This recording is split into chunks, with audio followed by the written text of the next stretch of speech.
Recientemente tuvo lugar un día de información relacionado con el Horizonte 2020, que lo abre porta para investigación necesaria en las islas. Último año, el gobierno de Aruba está trabajando duro para dar un contenido nuevo en relación entre Unión Europea y país Aruba.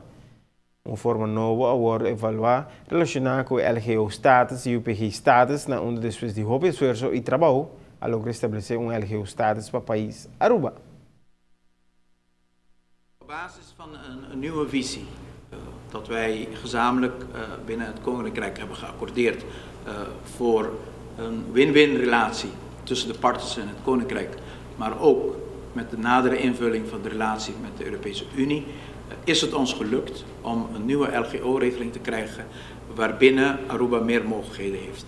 En het is vandaag natuurlijk een hele voldoening dat wij direct na 2 maanden dat wij de nieuwe LGO-regeling hebben kunnen tekenen in Brussel, dat wij vandaag hier bij elkaar zijn om concrete inhoud te geven aan de kansen die deze nieuwe regeling biedt aan Aruba.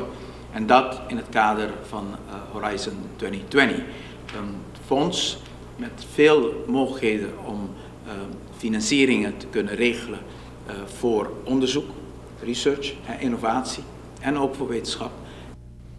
A base de investigación quer crear un de 3 pilares económicos para el futuro del país Aruba. El de 3 pilares económicos lo están basado arriba en una posición estratégica y único entre Europa y Sudamérica. Basis van de strategische ligging van Aruba, met Arubaanse kennis en ook met kennis van Arubanen, zowel van de taal die in deze regio wordt gesproken, maar ook Arubaanse kennis met betrekking tot de handelscultuur in de regio, dat wij een brugfunctie kunnen vervullen tussen Europa en Zuid-Amerika en de regio.